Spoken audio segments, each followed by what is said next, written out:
성경 봉독하겠습니다. 오늘 우리에게 주실 말씀은 히브리서 4장 12절 한 절의 말씀입니다. 우리 합독하도록 하겠습니다. 히브리서 4장 12절 말씀입니다. 같이 읽겠습니다. 하나님의 말씀은 살아있고 활력이 있어 좌우의 날선 어떤 검보다도 예리하여 혼과 영과 및 관절과 골수를 찔러 쪼개기까지 하며 또 마음의 생각과 뜻을 판단하나니. 아멘. 이 시간 담임 목사님께서 교회 소식과 말씀 증거해 주시겠습니다. 할렐루야. 우리 오후 시간에도 우리 귀한 성도들이 함께 현장에 모이기도 하고 또 가정에서 영상으로 예배 많이 참여하고 계십니다. 동일한 하나님 또 한 성령님 우리 가운데 함께 역사하셔서 동일한 하나님의 은혜가 있기를 바랍니다. 하나님 앞에 집중하고 하나님께 바른 예배자로 설 수 있기를 바랍니다. 3월달 우리가 또 나라를 또 민족을 염려하면서 하나님 앞에 기도하는 그런 시간들이 필요합니다. 학습 세례 입교 어린이 세례 오전에도 말씀드렸습니다만은 원래 우리가 한 2년간 하지 못했던 성찬식도 갖고자 합니다. 그리고 어린이 세례가 새롭게 또 시작이 되는데 우리 특별히 유년부 초등부에서 우리 해당되는 혹시 또 원하는 아이들이 있다면 잘 설명도 하시고 또 부모에게 말씀하셔서 함께 어린이 세례에 참여될 수 있기를 바랍니다. 그 외 소식은 주보를 보시고 또 지금 이 교회력으로는 저희들이 잘 서지 않습니다만 사순절이라는 기간이 이미 시작이 되었습니다. 부활절이 오기 전 40일간인데 거기에 이제 주일이 한 5번 들어가거든요. 그것을 빼고 난 그런 날짜입니다. 3월 2일 수요일부터 시작해서 4월 16일 토요일까지가 사순절 기간이고 그리고 이제 17일 날이 다음 달 17일이 부활절입니다. 우리 전통적 교회가 이건 로마 카톨릭 교회 유산만은 아니죠. 우리 전통적인 역사적인 교회가 또 이 기간들을 기리면서 좀 더 마음에 경건하고 또 절제하면서 보내는 그런 기간이니까 좋은 것 같습니다. 우리 고난주간 딱 한 주간보다도 좀 더 확장해서 한 40일 정도의 시간 동안을 좀 더 주님을 생각하면서 또 십자가를 바라보면서 우리가 절제와 경건으로 살아가는 것은 우리에게 분명히 유익되리라 그렇게 여겨집니다. 또 기도의 자리에 말씀의 자리에 함께 모일 수 있게 되기를 바랍니다. 오늘 주신 말씀은 히브리서 4장 12절 본문의 말씀으로 하나님의 말씀은 살아있다고 하는 바로 그 12절의 말씀 앞부분입니다. 말씀은 살아있습니다. 세상에 참 많은 책들이 있습니다. 우리나라도 지난 한 해 동안에 6만 6천 종류의 책이 약 8,200만 권이 이렇게 발간이 되었다 그렇게 말합니다. 종류로는 6만 6천 종류고요. 그 권수로는 4,200만 권. 그러니 거의 한 사람 앞에 두 권씩 가까이 갈 정도로 책이 그렇게 많이 그렇게 찍어진다는 겁니다. 누가 다 읽노? 참 그죠. 이렇게 많은 책이 이렇게 발간이 되는데 그런데 역사적으로 지금까지 통계를 보면 최고로 많이 팔리고 많이 또 읽혀지고 한 책은 뭘까요? 너무 잘 알죠. 여러분 앞에 있는 겁니다. 성경책입니다. 이 성경책이 지금까지 누적 판매 또는 누적 발간 부수가 한 40억 권이라 그럽니다. 40억 권. 놀라지도 않으시죠? 집에 막 천지니까. 40억 권 정도가 발간이 되었답니다. 참 대단합니다. 두 번째로 많이 발간된 책이 저 마오쩌둥 어록이라 그러네요. 그런데 그거는 전 세계인이 그 읽은 아니에요. 저도 한번 보기는 봤습니다. 도서관에서. 그러나 누가 읽겠습니까? 중국 사람이 읽었죠. 그래서 그게 한 8억 권 정도. 8억 권. 참 인구도 많기도 해서 그런 것 같습니다.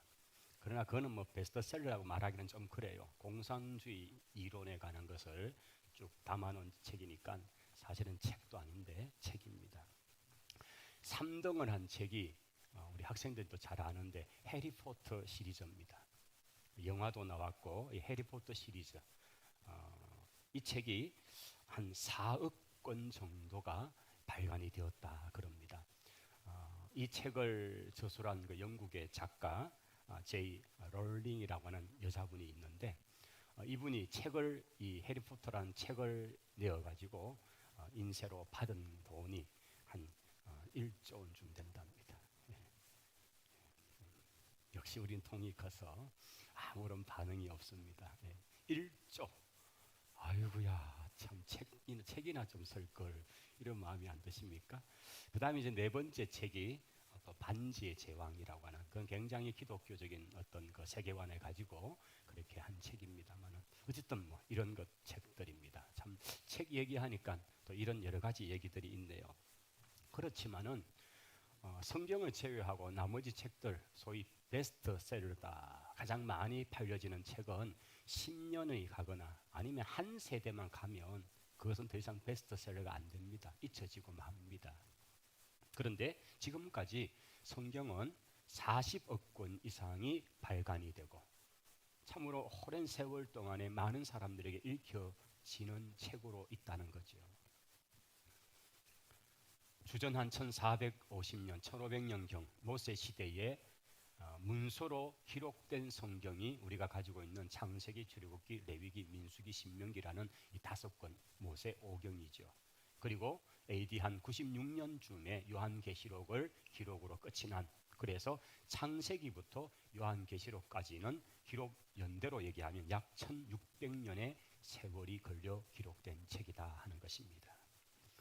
그 책은 다윗과 솔로몬 같은 왕이 기록한 책이 있는가 하면 또 그 속에는 선지자가 기록하고 제사장이 기록하고 목동이 기록하고 다양한 직업군에 있는 사람 어떤 사람은 세리 출신이고 어떤 사람은 어부 출신이고 이런 다양한 출신의 사람들에 의해서 기록된 책이 바로 성경책인 것입니다. 어떤 분들은 예루살렘에서 책을 쓰기도 하고요. 어떤 분은 저 바벨론 나라의 포로로 끌려가서 기록하기도 하였죠. 어떤 분들은 소아시아에서, 어떤 분들은 로마에서, 어떤 분들은 감옥에서까지도 성경을 기록했던 것이죠. 그렇게 된 이 성경이 지금까지 약 2,500개의 언어로 번역이 되었습니다.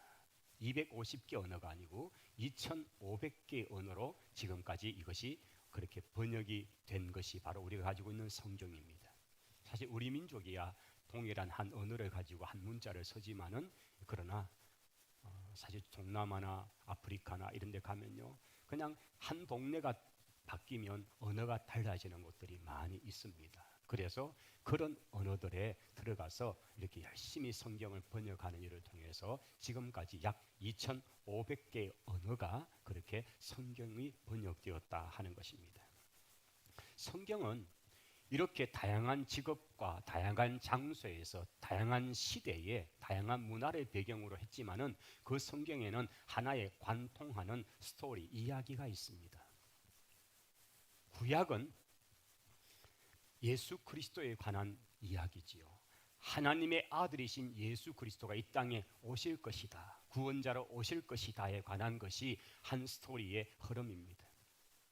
그렇다면 신약은 이 땅에 오신 바로 그 예수님이 하나님의 아들이요 우리의 구원자이고 우리를 위하여 십자가에 죽으시고 부활하시고 하늘로 올려가셨다가 다시 이 땅에 재림하실 것이다 라는 스토리로 한 주제가 되어 있습니다. 그래서 구약과 신약이라고 하는 이 성경 우리가 가지고 있는 이 성경은 바로 그 한 분 예수 그리스도에 맞춰져 있다는 것이 특징이지요. 사실 동일한 장소에서 동일한 이야기를 들어도 사람들은 반응이 다릅니다. 이런 말을 했다, 이런 말 들었다는 사람과 그런 말 한 적이 없다, 그런 말 들은 적이 없다라고 하는 사람이 있는데 말입니다. 근데 어떻게 그렇게 1600년의 시간과 다양한 장소에서 다양한 공간에서 다양한 직업군을 가진 사람들의 그 기록이 어떻게 그렇게 일맥상통하는 주제를 가지고 그 한 분에 대해서 초점을 맞추고 있는지 참으로 신비롭기도 한 것입니다. 바로 그 이유는, 그것이 가능한 것은 성경의 저자가 한 분이시기 때문입니다. 바로 그분이 삼위 하나님이신 성령 하나님이 성경의 원저자이시기 때문입니다. 성경은 저자들이 각각의 생각을 따라 마음대로 쓴 것이 아니라 하나님의 성령의 감동에 의해서 기록되었습니다.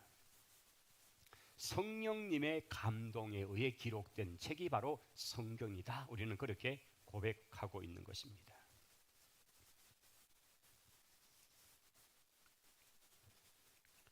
모든 성경은 하나님의 감동으로 된 것으로 교훈과 책망과 바르게 함과 의로 교육하기에 유익하다라고 사도 바울은 그의 영적 아들 디모데에게 보냈던 편지 속에서 그렇게 밝히고 있는 것입니다. 그러면 조금 더 성경에 관해서 살펴보면, 첫째, 하나님의 말씀은 살아 있습니다. 한번 같이 하겠습니다. 하나님의 말씀은 살아 있습니다. 그렇습니다. 오늘 본문이 된 히브리서 4장 12절, 하나님의 말씀은 살아 있고 라고 그렇게 우리에게 선포하고 있습니다. 여기 살아 있다라는 이 말은 생명이 있다라는 말입니다. 헬라어에서 이 살아 있다는 단어는 존이라는 단어를 쓰고 있습니다. 이게 분사형인데요. 그것은 지금도 계속 살아 있다라는 의미입니다. 말씀이 살았다가 언제쯤 되어서 수명이 다해서 죽었다가 아니고, 그 말씀은 지금도 계속 살아 있다라는 그런 단어, 그런 문장을 쓰고 있죠. 신구약 성경 66권은 단순한 문자가 아닙니다. 시간과 공간과 문화를 초월해서 지금도 역사하고 있는 하나님의 살아있는 말씀인 줄을 믿습니다. 두 번째, 하나님의 말씀은 영입니다. 한번 따라 하십시다. 하나님의 말씀은 영입니다. 예. 여러분, 육은 쉽게 매입니다. 말 한마디에 상처를 받고요, 관계에도 매여집니다. 환경이나 돈이나 죽음이나 질병에 매임을 당하는 것이 육입니다. 그러나 하나님의 말씀은 영이시기 때문에 어떤 상황에도 그 말씀은 매이지 않습니다. 사업이 실패하고 병이 들어서 고통 가운데 있어도 말씀은 매이지 않고 내 안에서 살아 역사를 하는 것입니다.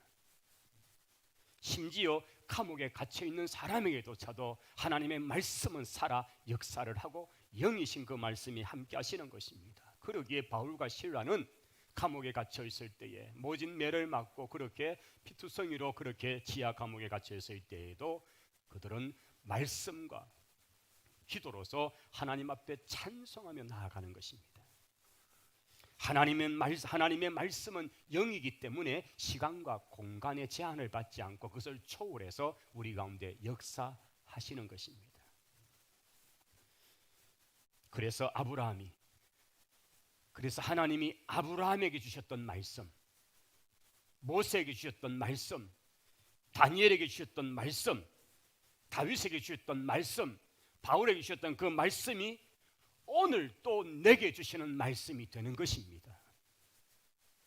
그것이 시간과 공간에 제한되고 그냥 어떤 베스트셀러의 책들은 읽고 나면 다시 읽으면 재미가 없는데 뻔한 이야기인데, 근데 성경은 그렇지 않습니다. 성경은 말씀은 영이기 때문에 수천 년 전에 일어났던 그 일이 오늘 나를 비추어내고 나에게 깨달음을 주고 내가 그때 그 하나님을 지금 만날 수 있는, 바로 놀라운 것은 말씀이 영이기 때문입니다. 세 번째, 하나님의 말씀은 생명입니다. 한번 받아십시다. 하나님의 말씀은 생명입니다. 우리 예수님께서 그런 말씀을 하셨어요. 내가 너희에게 이런 말은 영이요 생명이다. 요한복음 6장 63절에서 그런 말씀을 하셨는데요. 살리는 것은 영이니 육은 무익하다. 내가 너희에게 이런 말은 영이요 생명이다. 이런 표현을 쓰셨습니다. 말씀이 역사하는 곳에는 반드시 살아나는 역사가 있다는 것이지요. 하나님의 말씀이 선포되면 죽은 영혼이 살아나고 잠자는 영혼이 깨어나게 되는 것입니다. 왜냐하면 말씀은 생명이기 때문입니다. 여러분, 아무리 훌륭한 책, 반지의 제왕, 해리포터 수백 번을 읽어도 그것이 사람을 살려내거나 영혼을 깨워내는 것은 할 수 없는 것입니다. 그러나 하나님의 말씀, 이 성경의 말씀은 죽은 영혼을 살리는 능력이 있습니다. 예수님께서 그 로고스 말씀으로 이 땅에 오신 그분이 육체를 가지고 이 땅에 오셔서 무덤에서 이미 장사되어 나흘이라 되어 섰고 있는 그 나사로를 향해서 외치십니다. 나사로야 나오너라. 그 말씀은 생명입니다. 나사로가 살아서 나옵니다. 하나님의 말씀은 생명이기 때문에 영혼이 살아 있습니다. 사도 베드로는 하나님의 말씀을 그래서 영혼이 썩지 않는 바로 그 시로서 표현하면서 풀은 마르고 꽃은 시도나 하나님의 말씀은 세세토록 있다라고 그는 그렇게 선포한 것입니다. 세상의 모든 것들은 언젠가 다 초라하게 시들어버리고 사라지고 말 것입니다. 그러나 하나님의 말씀은 그렇지 않습니다. 어떤 세대, 어떤 제왕, 어떤 왕국의 부귀 영화, 그것은 아니 천년을 간 나라가 됐습니까? 잠깐 피었다가 시들어 버렸습니다. 세상의 권력은 그러합니다. 그렇게도 풀은 마르고 꽃은 떨어지겠지만은 그러나 오직 하나님의 말씀은 세세토록 영원히 존재하는 줄을 믿습니다. 그런데 아이러니하게 이 생명력을 가진 하나님의 말씀이 역사를 통해 보면 얼마나 많이 고난과 순환을 당했던가 하는 것입니다.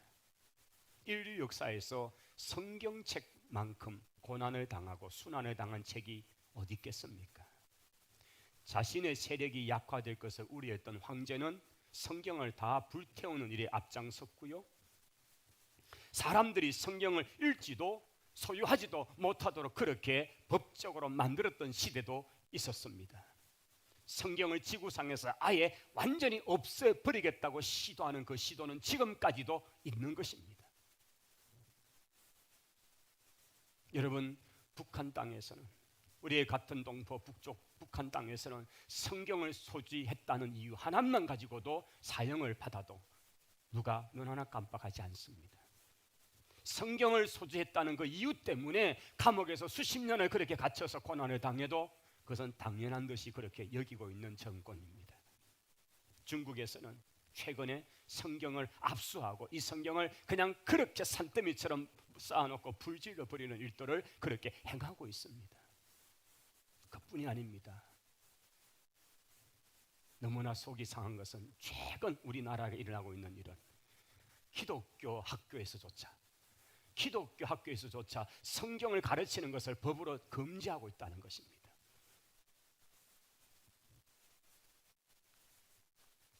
계몽주의 사상가였던 볼테르라고 하는 철학자 사상가가 있습니다. 그는 이렇게 호언장담을 하였습니다. 앞으로 100년 내에 이 지구상에 성경은 단 한 권도 남기지 않고 다 기독교는 영원히 사라지게 될 것이다. 그는 그렇게 혼장담을 했습니다. 그렇지만은 너무나 아이러니하게도 그가 죽고 나서 그 볼테르의 집은 성경을 인쇄하는 인쇄소가 되었고 그의 집의 넓은 창고는 성경 인쇄한 것을 재워놓는 그런 보관소가 되었다는 사실입니다. 하나님이 이기십니다. 암흑시대라고 불리던 중세시대에는 사제들만이, 즉 신부들만이 라틴어로 기록된, 이탈리아 언어죠, 라틴어로만 기록된 성경을 고집하면서 일반 백성들이 성경을 읽지 못하도록 그렇게 법제화했습니다. 사실 저희들이 지금 레위기 말씀을 통해서 듣고 있는데, 말씀을 보는데 놀라운 사실 하나는 고대 사회일수록 권력은 종교에서 나오게 되어 있습니다. 그래서 모든 권력에 집중된 가장 위치에는 언제나 제사장이 자리하고 있습니다. 그리고 이 제사장은 신과의 어떤 관계를 갖는 비밀한 책을 갖고 있고, 그 책을 통해서 그것을 절대로 가르치지 않고 자기의 죽을 때 마지막 한 제자에게만 넘겨주듯이 그렇게 비서로서 갖고 있는 거예요. 비밀스러운 책으로 그것을 전수해 주면서 이것대로 해서 그렇게 해서 신비롭게 자기의 어떤 제사, 자기의 종교적 위치를 유지하는 것이고, 그것이 제사장 이코로 왕으로서 역할하는 시대, 이것이 고대 사회의 특징입니다. 그런데 성경을 보십시오. 저는 레위기를 보면서 감탄하는 것은 하나님께서 모세에게 주신 이 말씀을 주면서 절대 백성에게 가르치지 말고 너희 아론의 집안, 너희 레위 지파 너희들만 이걸 다 비서처럼 갖고 있다가 백성들에게 그것을 가지고 권력으로 사용해라고 말씀하지 않습니다. 이 책을 기록해서 온 백성에게 가르쳐 주라는 것입니다. 어떻게 하나님을 예배해야 되는지, 어떻게 하나님께 나와야 되는지에 대해서 가르치라는 것입니다. 여러분, 고대 사회 문화를 알수록 이것은 너무나 이상한 일입니다. 그걸 신을 찾고 신을 만나는 방법을 갖는 것은 그들의 권력의 이유인데, 그런데 그걸 하나님은 다 풀어헤칩니다. 그리고 모든 사람들이 그 말씀을 알도록 하는 일이었습니다. 특별히 레위지파 사람들은 이것을 가지고 백성들이 또 해이해질까 봐 이걸 계속 정기적으로 가르치는 일을 하라고 한 것이 레위지파의 역할이었습니다. 여러분, 이거는 너무 다른 그 시대, 지금부터 3000년, 3500년 전의 그 시대를 생각하면요, 이것은 정말 가히 혁명 그 이상의 너무너무 다른 그런 접근 방법이었습니다. 하나님은 하나님의 말씀인 성경이 생명력이 있고, 이 말씀을 통해 하나님과 만나고 이 말씀을 가지고 언약을 맺어가고 이 말씀을 통해 하나님 백성의 삶을 살게 하기를 원하셨기 때문에 세상의 종교처럼 그렇게 하나님 하지 않았습니다. 중세는 이런 하나님의 뜻을 헤아리지 못했습니다. 그래서 사제들만이 모든 권력에 집중화를 위해서 라틴어라고 하는 백성들은 도무지 모르는 그 언어를 가지고 예배 시간에는 계속 그것만 읊조리고 있는 겁니다. 라틴어로 말하면 누가 알아듣습니까? 특별하게 대학에서 라틴어를 공부한 사람에게는 알아들을 수가 없는 것입니다. 이렇게 백성들의 무지 가운데 잠재워 놓음으로써 그들의 신적 권력을 강화하는 것이 중세 교회였습니다. 결과 어떻게 되었습니까? 암흑시대였습니다. 여러분, 스스로 교회를 암흑화하지 마시기 바랍니다. 교회가 암흑화되는 것은 한 가지입니다. 성경을 제쳐놓고 성경 말씀을 배우는데 그냥 태만하면 됩니다. 그러면 성도들은 잠을 잘 잘 것이고 교회는 평안할 것입니다. 그러나 평신도를 깨우고 말씀 운동을 일으켜서 성도들이 말씀을 찾아 공부케 하는 이 일은 바로 이것이 하나님이 원래 의도했던 것이고, 그렇게 되어야 바른 신앙관이 세워질 수 있기 때문에 이것이 종교개혁의 이유였지 않습니까? 성도들을 채워넣는 그 중세를 향해서 그러면 안 된다고 말씀으로 돌아가자고 외쳤던 것이 바로 중세의 개혁자들의 외침인 것입니다. 오늘 이 시대에도 그런 의미에서 말씀으로 돌아오고 말씀에 대한 영향력과 말씀을 알아감에 대한 확장력이 우리 가운데 확장되어지고 충만해지기를 바랍니다. 복음이 가려워지고 그러면 반드시 교회는 타락하고 교권주의는 나타나게 되어 있습니다. 말씀보다 자신의 위치를 더 주장하고 교권에 대한 부분에 강조를 한다면 그것은 패망의 길입니다. 한 예를 하면 그 중세 말기에 위클리프라고 하는 위대한 학자가 있었습니다. 이 존 위클리프는 성경은 하나님의 말씀이고 분명히 구약을 통해 분명히 우리에게 주신 말씀, 이것을 가르쳐 지키게 하라는 말씀인데 어떻게 이걸 백성들에게 모르게 할 수 있냐고. 그래서 이 위클리프는 부지런히 성경을 여러 나라 언어들로 번역하는 일을 했습니다. 그런데 그 시대의 중세 교회는 그 일은 너무너무 참혹하고 해서는 안 되는 일로 치부했습니다. 그렇게 결정을 내려놓았습니다. 성경을 왜 다른 언어로 번역해? 거룩한 언어 하나 라틴어로만 해야지. 그렇게 해서 나중에는 이미 죽어서 무덤에 갇혀있는 이 위클리프의 무덤을 파헤칩니다. 그리고는 그 무덤 속에 썩어가는 그 시체를 끄집어내 가지고 불에 화상을 다시 시킵니다. 이유는 한 가지입니다. 성경을 왜 번역했냐고. 여러분, 정신 나간 시대가 아닙니까? 그게 교회가 하는 짓이었습니다. 교권이 그렇게 했습니다. 여러분, 말씀의 무지가 되면요, 이렇게 엉터리 짓을 하고도 그것이 당연히 교회가 바르게 가는 줄 아는 것입니다. 지금도 세계 도처에서 번역 사업을 하는 선교의 이름이 바로 이 존 위클리프 이름을 따라서 위클리프 선교회입니다. 이 선교에 속한 선교사님들 만나면요, 참 그냥 고개가 숙여지는 것은 그들이 오지에 들어가서 10년이고 15년이고 그들과 언어를 먼저 배웁니다. 문화를 배우고 언어를 배우고 거리 없습니다. 그래 문자를 만들어서 주고 그 문자를 가르치고 이렇게 해서 10년 15년이 지나고 나면 그들의 언어를 가지고 이제 번역을 하는 거예요, 성경을. 여러분, 이 과정이 얼마나 힘든 과정인가. 하나님의 말씀은 이렇게 말할 수 없는 핍박을 받아왔습니다. 그럼에도 불구하고 사라지지 않고 지금도 살아 역사하는 것이 하나님의 말씀인 줄을 믿습니다.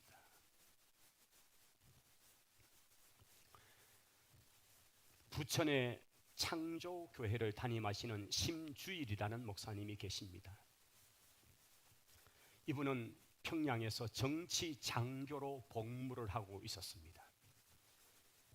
보이부에 근무하던 친구로부터 중국에서 가져온 좀 비밀스러운 책 2권을 받았습니다. 하나는 과학 동화라는 책이고 또 한 권은 성경, 라이프 성경이라는 책이었습니다. 이 과학 동화를 통해서 이 남한 땅, 즉 대한민국이 얼마나 발전했는가를 그 책을 통해 볼 수가 있었다고 그가 고백합니다. 야, 내가 알고 있던 교육받던 남조선은 그게 모습이 아닌데 이렇게 남조선이 발전했을까? 이게 진짜일까? 그리고 또 하나는 성경을 읽는데 도무지 이거는 믿기지가 않는다는 겁니다. 아니 무슨 사람이 몇백 년을 살아 969세 믿어지십니까? 그래도 우리는 아멘을 하지요. 그분 입장에서는 이거는 진짜 미친 소리다. 어떻게 이런 걸 종결하고 진짜 이건 아편이 맞네 이러면서 터부실한 겁니다. 그런데 그 친구가 도대체 이 보유성의 친구가 누군지 그 친구에 부탁하기를 자네 어쨌든 그 성경책을 좀 열심히 읽어나 보시게 라고 하는 그 얘기를 듣고 인내심을 가지고 창세기로부터 요한계시록까지를 새벽 1시부터 4시까지 이불을 푹 덮어쓰고 불이 안 새나고도 해서 거기에서 책을 읽기를 시작했답니다.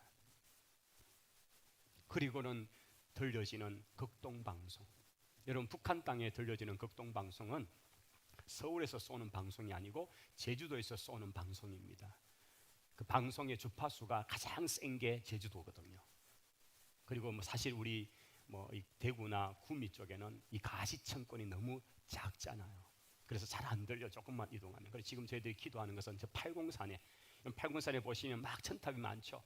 그 한 군데 지금 극동방송을 거기다가 중계탑만 세우면 허락만 되면 지금 경북 전체가 다 되거든요. 이걸 주고 지금 저희들이 기도하고 있습니다. 우리 성도들 기도를 계속 좀 모아주시면 이게 아마 곧 될 것 같아요. 그래 되면 이제 구미 중계소도 필요 없죠. 이 경북 전체 어디 가도 안 들리는 곳이 없다니까요. 근데 이 제주도에서 쏘는 제주 극동방송에서 쏘는 이 방송이 저 북한 땅 전역을 들어가는 가장 주파가 큰 거거든요. 그래서 거기서 이제 이불 속에 들어가서 주파수를 맞춰 극동방송을 청취를 하면서 성경을 읽고 또 이 청취를 하면서 이게 보통 책은 아니구나라는 것을 마음에 그렇게 새기면서 성경 읽는 것에 더 몰입을 했다는 것입니다. 그러면서 하나님을 발견하게 됩니다. 그 이후에 하나님을 북한 사람들에게 알려야 되겠다는 마음이 불같이 일어났다는 겁니다. 그래서 중령이라고 하는 계급 그리고 보장된 자기의 직업과 그 평양에서의 생활 이것들을 다 포기하고 그는 평양을 떠나기로 결심을 했습니다. 탈북을 합니다. 그리고 중국 땅에서 7개월 동안 한국에 들어오기 전까지 7개월 동안 정말 숨어서 있으면서 그 7개월 동안 14번 성경을 완독을 합니다.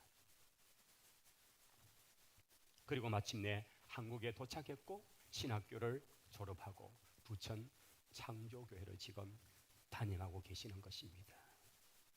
이분이 북한말 번역하는 사역에 열심히 지금도 일하고 있습니다. 하나님의 말씀은 살아있습니다. 말씀이 살아있지 않다면 어떻게 반복해서 읽고 듣고 할 수 있는 말이에요. 세간에 화제를 일으키는 그런 베스트셀러도 여러분 조금만 시간 지나면요, 그 책은 아유 옛날 책 그렇게 얘기하고 마는데 말입니다. 그런데 이 성경은 그렇게 오랜 세월 동안에 하나님의 살아있는 역사를 우리는 경험하게 되고, 읽으면 읽을수록 더 신비하고 더 놀라운 그런 것들을 경험하는 것이 말씀이더라는 것입니다. 하나님의 말씀은 살아 있습니다. 그 말씀이 살아있는 말씀으로 우리 속에서 계속적으로 역사하시도록 말씀을 사랑하시고 가까이 하셔서 참으로 하나님의 그 생생한 생명력이 우리 가운데 나타나는 경험이 있고, 또 그것을 자랑하고 증거하는 우리 모든 성도들이 되시기를 바랍니다. 기도하십시다. 하나님, 하나님의 말씀은 살아있고 생명력이 있는 말씀임을 믿습니다. 종이 이 하나님의 말씀을 증언하였습니다. 우리 성도들 가슴에 하나님의 말씀이 오롯이 새겨지고 이 말씀을 사랑하고 말씀을 가까이 하는 그 뜨거운 마음이 오늘 성령님 우리 속에 역사하셔서 일어나게 해 주옵소서. 예수님 이름으로 기도하옵나이다. 아멘.